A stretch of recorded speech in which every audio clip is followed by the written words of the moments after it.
lo dijo en la primera hora. Muy bien, 6:38 en la mañana. Gracias a nuestra querida audiencia por la sintonía. Hace frío, mucho frío en Quito y entiendo en todo el callejón interandino. Contarles que continúa cerrada la carretera Aloa-Unión del Toachi, que es lo que corresponde a la provincia de Pichincha. Para hablarles más coloquialmente, más morochamente, la carretera Loac-Santo Domingo está cerrada por los deslaves que se han generado en el curso de este fin de semana y que evidentemente provocan mucho riesgo para el tránsito de los vehículos. Así que, por ejemplo, aquellos buses que vienen desde la costa utilizando esa carretera, lo adecuado es emplear el paso por la carretera Calacalí-La Independencia, Calacalí-Río Blanco, que está totalmente habilitada. Acabamos de recibir un reporte del gobierno de la provincia de Pichincha, de la prefectura, en ese sentido. También hay otras arterias para, por ejemplo, de Guayaquil llegar a Quito. Por ejemplo, la carretera que enlaza Guayaquil con Babahoyo, Montalvo, Balsapamba, San Miguel de Bolívar, Guaranda, Ambato, Quito. Esa puede ser otra posibilidad. Pero por ahora, la Loac Santo Domingo está cerrada. Saludo a nuestra audiencia que está en sintonía ya para escuchar el comentario sin rodeos a través de nuestras frecuencias en señal abierta. No se olviden que estamos en la internet por www.sonorama.com.es. Transmitimos telemáticamente a través de nuestra fanpage de Facebook. Gracias a quienes nos siguen a través de nuestra fanpage en Facebook. Radio Sonorama se llama nuestra fanpage. Igualmente nuestro canal de YouTube que se llama Sonorama TV. Dios les pague por la generosa sintonía. Transmito desde este momento a través de mis cuentas personales. Saludo a quienes se conectan a través del TikTok. Enseguidita ya tengo 92 conectados en TikTok. Dios les pague. Mi cuenta personal Fabricio Vela V en TikTok. Síganme por favor para escuchar el comentario sin rodeos y estamos ya en Instagram. Buenos días a nuestra generosa audiencia que está conectada con nosotros a través de mi cuenta personal Fabricio-Vela en Instagram. Gracias por la generosa sintonía. Bueno, yo tenía reservado justamente el comentario hoy para hablar del tema de seguridad, pero sin lugar a dudas, la noticia a esta hora es una noticia tranquilizadora.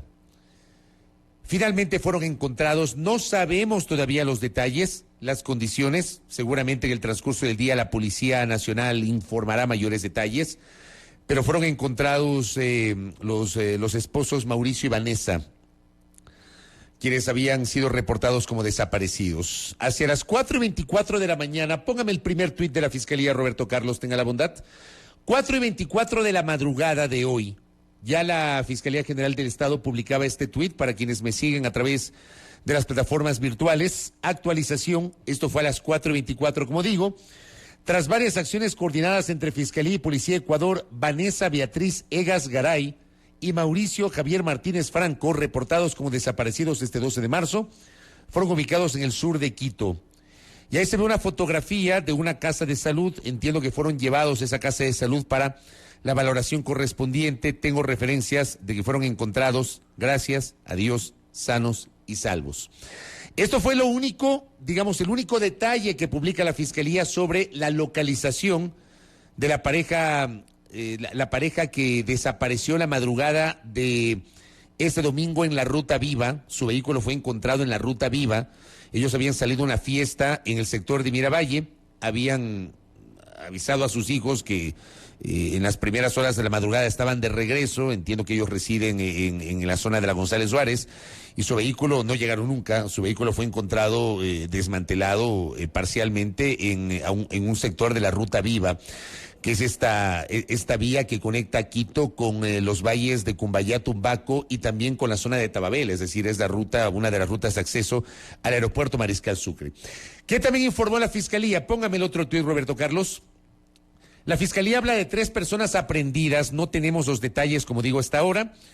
La situación jurídica de las 3 personas que fueron aprehendidas para investigaciones se resolverá en las próximas horas tras la práctica de las diligencias respectivas. Como digo, no se ha abundado en detalles sobre estas 3 personas que fueron aprehendidas. ¿Qué informó también hace pocos minutos el señor ministro del Interior en su cuenta Twitter? Póngame el tuit del coronel de servicio pasivo Juan Zapata, de la Policía Nacional, en su cuenta @CapiZapatC. Gran noticia: el oportuno trabajo de UNACE y INACET liberó a Javier Martínez y Vanessa Egas en el sur de Quito. Se trasladó a las víctimas al hospital de la policía, se detuvo a 2 sujetos y se aisló a 2 menores de edad. que ya están a órdenes de las autoridades. Aquí tenemos una información un poquito más completa, porque ya se ve justamente las fotografías de los detenidos y también la fotografía de la pareja de esposos encontrada, ¿no? Esto acaba de ser informado por parte del señor ministro del Interior. Gracias, don Robert. Pero claro, esto configura, querida audiencia, ¿cómo no alegrarse? ¿Cómo no alegrarse de esto? Es innegable alegrarse de saber que esta pareja, sobre la cual ayer su desaparición se viralizó, le quiero enviar un abrazo a Sibel Martínez, que entiendo que ellos son familiares de Sibel. Sibel se activó inmediatamente, muchísimos, miles replicamos la alerta de Sibel Martínez. Para esto también sirven las redes sociales, ¿no? Para generar este tipo de alertas. Se viralizó esta noticia, se activó la Policía Nacional, se activó la Fiscalía General del Estado, y qué bueno saber que ellos han sido localizados, ¿no? Pero digo, qué bueno saber esto, qué bueno saber del rescate, de la localización y el rescate sanos y salvos de una pareja.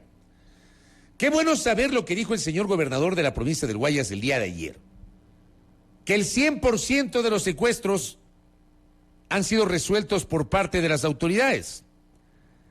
Lo que presentó ayer el gobernador es información mediante la cual decía que la Unidad Antisecuestros de la Policía Nacional, UNACE, logró la liberación de 7 personas que habían sido secuestradas en las últimas 48 horas en la provincia del Guayas. Ya vamos a revisar algunos detalles de la provincia del Guayas y también de Esmeraldas. Maravilloso, maravilloso. Maravilloso que hayan resuelto el 100% de los secuestros de las últimas 48 horas en Guayas. Qué bien por las familias, qué bien por las personas secuestradas. Pero ¿saben qué? Vamos a lo de fondo. Y lo de fondo es que no hay derecho a que como sociedad vivamos a merced del terror y del miedo. Salir de la casa y no estar seguro si vas a regresar. Pararte en un semáforo y no saber si te van a secuestrar o te van a asaltar. Estar comiendo en un restaurante, como ha pasado en los últimos días. Personas, parejas, grupos familiares, amigos, almorzando, cenando en un restaurante, y de pronto aparecen secuestradores y se los llevan. Como pasó la semana anterior con una señora en un cangrejal del sector de La Aurora, perteneciente al cantón Daule en la provincia del Guayas. O sea, vamos a lo de fondo. Por supuesto, ¿cómo no alegrarse que exista la UNACE? Como dice Sergio. ¿Cómo no alegrarse? Porque tal vez la UNACE, la Unidad Antisecuestros de la Policía Nacional, es el grupo, junto al GIR y el GOE. Son de los 3 grupos de mayor especialización y resultados de la Policía Nacional. Y yo sí saludo el trabajo de estos grupos. La UNACE, sin lugar a dudas, en este momento muy particular que estamos enfrentando con esta ola de secuestros, sin duda. Qué bueno que exista la UNACE. Pero como dice mi colega Andrés Reliche, la noticia, la gran noticia debería ser que los ciudadanos no vivamos nunca más en zozobra por la inseguridad. Esa es la noticia, esa debería ser la noticia. Ojalá que se entienda lo que estoy planteando. Yo como el que más, como no voy a alegrarme. Porque al ver una pareja como la que acabamos de ver, o sea, yo creo que cualquiera de nosotros puede sentirse identificado con la pareja, con Mauricio y con Vanessa. Seguramente cualquiera de nosotros se va a sentir identificados con ellos. Por nuestra condición de esposos, de padres, etcétera. Nos vamos a sentir identificados y qué bueno que los hayan encontrado. Qué bueno que en Guayas hayan logrado solucionar 7 secuestros con éxito. Qué bueno. Pero lo de fondo, querida audiencia, lo de fondo, autoridades, lo de fondo, ciudadanía, es que no hay derecho a que vivamos en zozobra. Yo quiero contarles que ayer en el ciclopaseo estaba yo en mi bicicleta a la altura de la 5 de junio, en el paseo dominical, a la altura de la 5 de junio, cuando me regreso a ver atrás mío, yo pensé que se habían chocado 2 o 3 bicicletas, porque vi hay 3 bicicletas en el piso. Había sido que un delincuente, yo no sé si fue una bronca entre delincuentes o uno le quiso asaltar y se encontró con otros que también han sido delincuentes. Pero de pronto el uno apareció corriendo, insultando, sacó un cuchillo, y estaba al lado mío, sacó un cuchillo el hombre. Yo obviamente me hice a un lado, sacó un cuchillo y casi hay una tragedia, hay una desgracia. Porque los otros también empezaron a hablar, se empezaron a insultar. Yo por eso digo, no estoy seguro si era un asalto o era una bronca entre delincuentes. Y las personas ahí que estábamos en el paseo dominical sobre las 5 de junio. Que sacó la navaja finalmente, entiendo, y eso lo comentaron después otras personas, parece que la dejó botar en alguna tienda y se metió por una de las quebradas. No hay derecho a vivir en ese nivel de zozobra, créanme, no hay derecho. No hay derecho. No tiene sentido el que nosotros, como sociedad, permanezcamos y estemos a merced de la zozobra. Póngame el tuit de Carlos Oporto, por favor. El tuit de Carlos Oporto. Esto publicó el analista de datos Carlos Oporto. Hay una frase que dice, dato mata relato. Dato mata relato.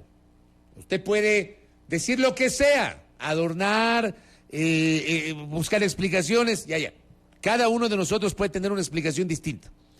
Pero dato mata relato. 4 fallecidos en atentado a Villa Bonita. 3 muertos en Malvinas. Atentado frente a la VC de la Florida Norte. Gracias a Dios, mi mamá ya no vive allá hace años. Gracias a Dios. La Florida hace 20 años, 20, 30 años, era una urbanización residencial. Al frente tenía el GIR. Ahora es un problema. Sicariato en Pascuales. Sicariato en la entrada de la 8. Sicariato en Valerio Estacio. Una mujer embarazada muere también víctima colateral. Las víctimas colaterales que dicen algunos, ¿no? Les encanta a algunos utilizar ese término pomposo. Atentado en el suburbio. Sicariato en el mercado Cuatro Manzanas. 2 muertos en el Guasmo Sur. Otro sicariato en Villa Bonita. Baleado en Ciudadela Paracaidista, Nueva Prosperina. Baleado en la entrada de la 21. Sicariato en el sur por Parque Estela Maris. Sicariato en Los Vergeles. Gracias, don Robert. ¿Les parece justo eso? Pero aquí es normal. Aquí se ha normalizado. Y claro, dependiendo de la orientación política que cada uno tenga, le van adornando, ¿no? Van encontrando justificativos para esta realidad que estamos viviendo. Que no puede ser normal, pues. No puede ser normal que todos los días nos encontremos con sicariatos, con secuestros, con robos. Lo que le pasó a mi colega Blanca Moncada el último fin de semana, quien le envió un abrazo solidario. Víctima de un secuestro express. No hay derecho a que te subas a un taxi y ni en el taxi estés seguro. Aterrorizado de que te puedan secuestrar. Te hacen el secuestro express, van de cajero en cajero. Y ponte que no tengas plata en el cajero. ¿Y? Así nomás. ¿Qué pasa también en Esmeraldas? Póngame el tuit de Darío Robinson, por favor. Colega Darío Robinson de Esmeraldas. Colega periodista. Estado de excepción sin resultados positivos en Esmeraldas. 7 muertos en 2 días. Entre sábado 11 y domingo 12 de marzo del 2023, se reportaron ante el ECU 911 7 homicidios en 2 cantones de la provincia de Esmeraldas en apenas 2 días. Gracias, don Robert. ¿Qué más reporta Darío? Las alertas fueron reportadas desde los cantones Esmeraldas y Atacama, respectivamente, lo que generó el estado de excepción en la jurisdicción en donde está en vigencia el estado de excepción en los 7 cantones de la provincia. El sábado la policía confirmó el hallazgo de los restos de un ciudadano de sexo masculino que estaba en una funda plástica al parecer. Los restos fueron dejados en 2 sectores de los barrios del sur de Esmeraldas, en la Y de Vuelta Larga y el barrio 50 Casas, en el Valle de San Rafael.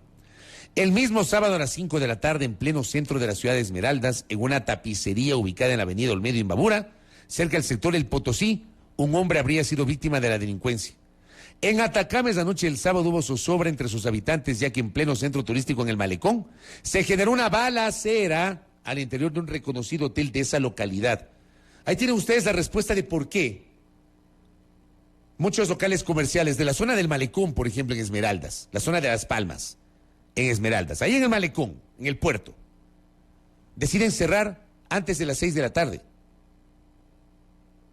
Por esto, por el terror y el miedo a la delincuencia, por esto. Esa es la razón por la cual cierran temprano. por el temor y el terror a la delincuencia. Lo que supone evidentemente problemas para su economía, porque tienen que cerrar más temprano, porque no venden o no tienen la actividad económica que requieren y porque tal vez si están abiertos se exponen a que no vaya gente por el temor o que sean víctimas de la delincuencia. Doble temor. En Atacames, la noche del sábado zozobran los habitantes, ya eso ya leímos. Al parecer habría entrado al establecimiento 13 hombres fuertemente armados. Producto de ese cruce de balas se confirmó que 2 personas fueron acribilladas y otras habrían resultado heridas.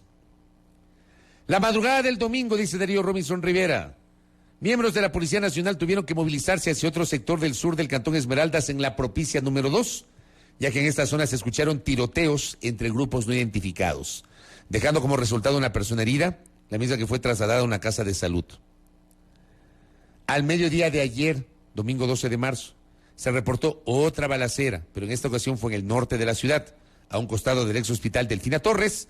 En este cruce de balas, un hombre fue alcanzado por un proyectil. Finalmente, a las 4 de la tarde de ayer, en la isla Luis Vargas Torres, en las riberas del río Esmeraldas, se confirmó el lamentable deceso de un hombre que fue asesinado por no dejarse robar sus pertenencias por presuntos antisociales. A propósito de los 7 muertos en menos de 48 horas en pleno estado de excepción, dice Darío, no se ha conocido un pronunciamiento oficial por parte del gobernador de Esmeraldas, Fredson Erazo, tampoco del presidente de la República. Se espera que en las próximas horas haya un comunicado oficial por parte de las autoridades competentes. Y aquí dentro de la interacción, alguien le dice a Darío, el estado de excepción no es una varita mágica, y yo estoy totalmente de acuerdo en eso. El estado de excepción no es una varita mágica, pero este país se ha acostumbrado a vivir de estado de excepción en estado de excepción, y no. El estado de excepción es eso, excepcional. Pero resulta que nos hemos acostumbrado a los estados de excepción y no se generan soluciones continuas de mediano y largo plazo más allá de la coyuntura. ¿Cuántos estados de excepción se han decretado en los últimos años? En varios cantones, en varias provincias, incluso a nivel nacional, por la crisis de seguridad. En noviembre, me parece, y fue a propósito del feriado, tuvimos otro estado de excepción en Esmeraldas, tuvimos en Guayas, tuvimos en Santo Domingo. La pregunta es, ¿qué cambió con el estado de excepción? Yo estoy totalmente de acuerdo con ese comentario en el sentido de que el estado de excepción no es una varita mágica y no es una varita mágica, pero el estado de excepción debería evidentemente servir para la toma de algunas decisiones. ¿Enfrentas el estado de excepción, con el estado de excepción lo coyuntural, lo más urgente?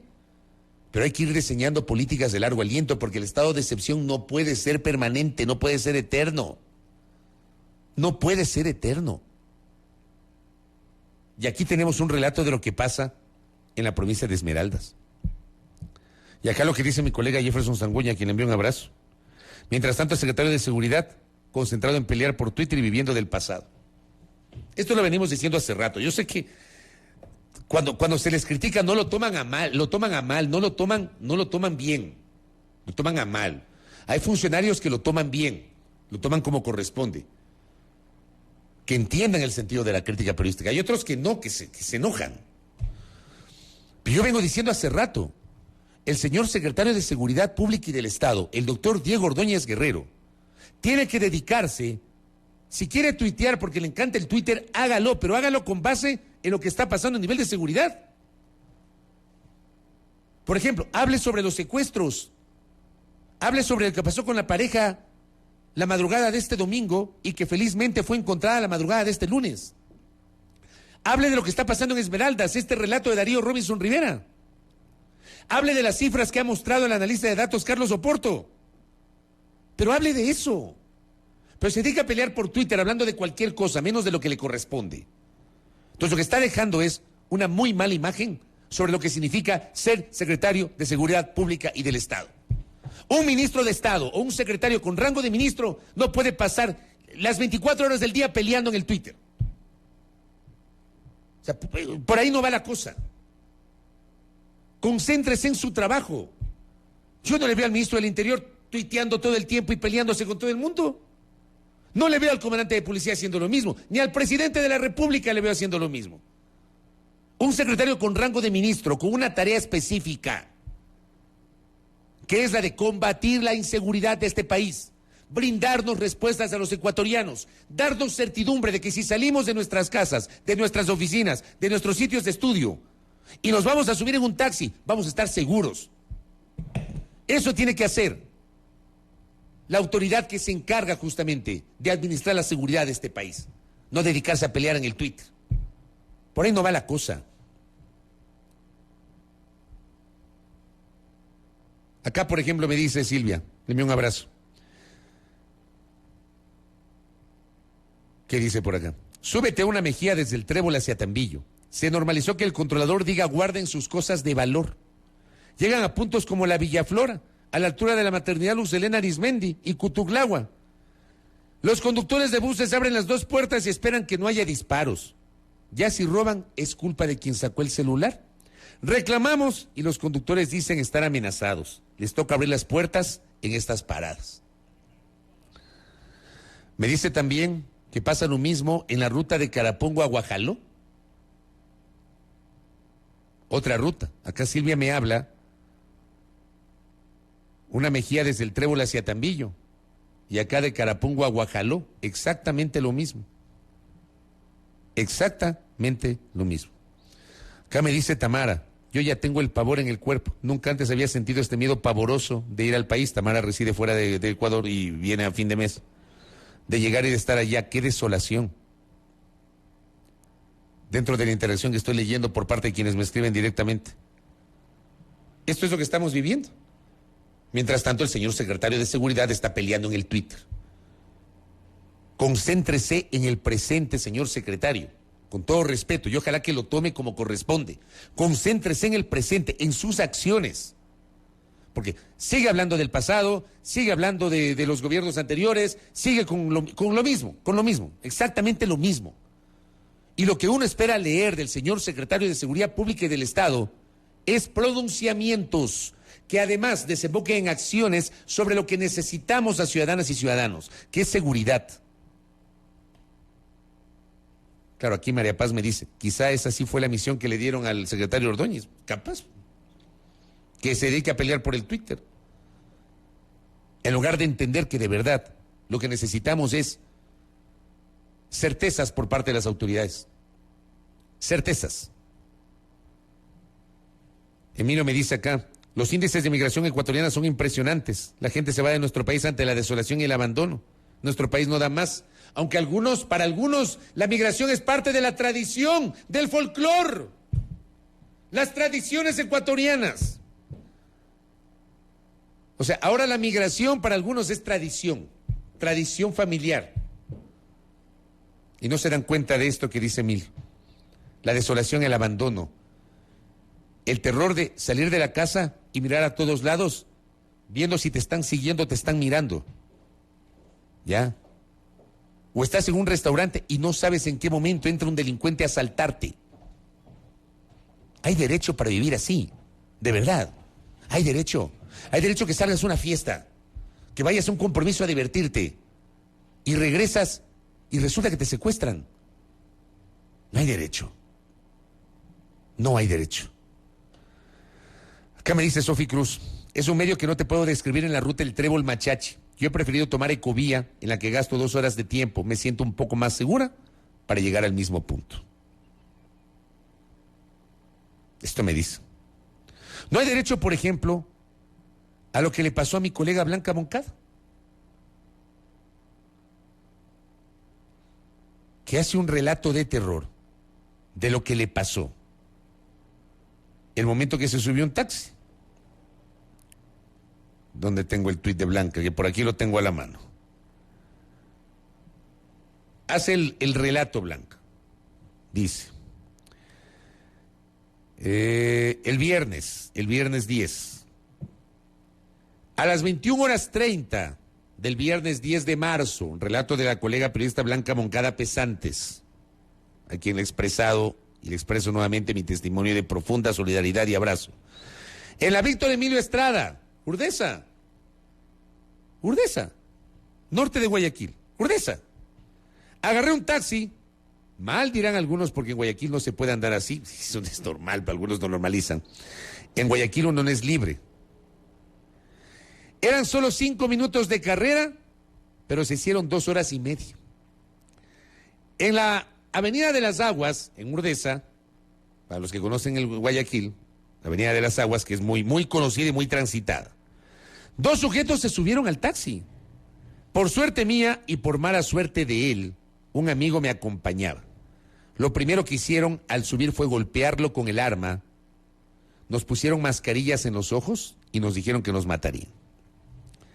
¿Que trabajan para los tiguerones? Que este es un trabajo que era enviado, lo que no creo, dice Blanca. Me tocaron, amasaron mi trasero con sus asquerosas manos mientras golpeaban a mi amigo. Agarraron nuestras cosas, las cosas que uno compra con esfuerzo, el dinero que uno guarda con esfuerzo. Mi madre murió hace un mes y aún no me recupero de ese impacto y han vuelto a matarme la tranquilidad, dice Blanca. Fuimos a cajeros, a varios, no descansaron hasta estar seguros de que todas nuestras cuentas estaban vacías. Se hicieron transferencias con nuestros celulares de cuenta a cuenta para aprovechar cada tarjeta y retirar cada centavo. Le sacaron los zapatos a mi amigo para ver si tenía dinero. A mí también me tocaron toda buscando algo más. No me resistí. En 2016 mataron a Robert Salazar por robarle el celular. Robert era mi amigo. No dejé de pensar en él ni un solo minuto. Me dijeron que era pilas, que ya se había dado cuenta de que estaba colaborando y que habían decidido no matarme. Me dijeron que andaba en un auto robado, que tenían al chofer encerrado en la cajuela y que si hacía algo también yo iba a terminar como él. Cuando todo acabó nos dejaron botados en una calle oscura del centro de Guayaquil. Llegué a la Fiscalía de Flagrancia del Estadio Modelo un poco después. Y adivine, filas y pedidos de turnos de ciudadanos que como yo, la noche de ayer habían sufrido un robo. Cuando vi a la fiscal de turno a la cara me dijo, pudo irles peor. Hace no mucho recibí el caso de un hombre al que mataron por robarle un carro. Me mostró un Word, una hoja de Word, donde dejaba registradas las denuncias del día. Tenía más de 15 hojas. Eso es lo terrorífico. ¿Cuántas personas no denuncian? Los delincuentes me tomaron foto del rostro y de la cédula. Me dijeron que si denuncio, si solo intento mover un dedo respecto de esto, me buscarían y me matarían. Pero aquí estoy como siempre, con el pecho dispuesto. Porque ayer fui yo. Hoy, ¿cuántos? Blanca le hace este relato a propósito de que luego de denunciar públicamente, le contesta el presidente de la República. Y le dice el presidente, estimada Blanca, mi solidaridad y respaldo, he dispuesto al Ministerio del Interior que se contacte contigo para esclarecer este hecho. En este momento la policía está realizando las investigaciones correspondientes. ¿Saben qué? Insisto, es terrible lo que le ha pasado a Blanca y solidaridad absoluta.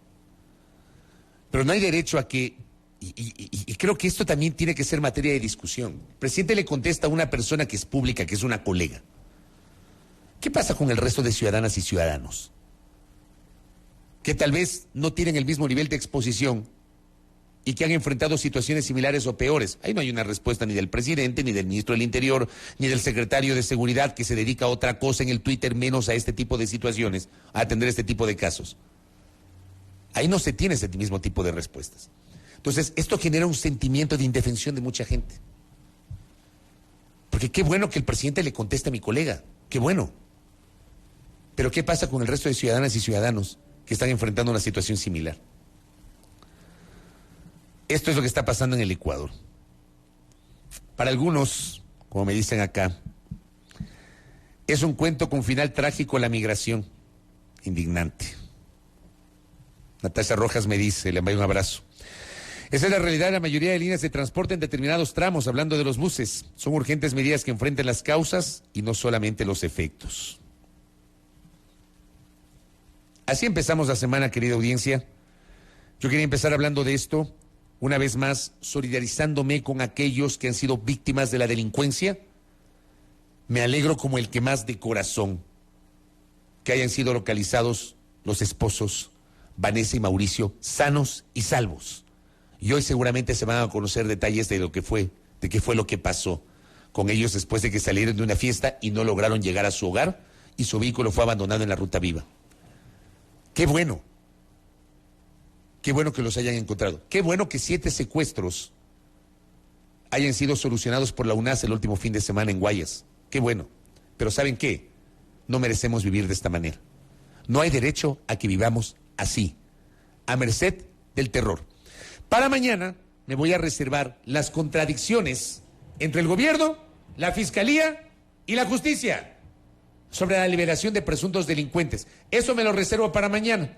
Lo vamos a tener ahí, calientito ese material. 7:08 en la mañana. Primera plana. Todas las noticias, todas las voces.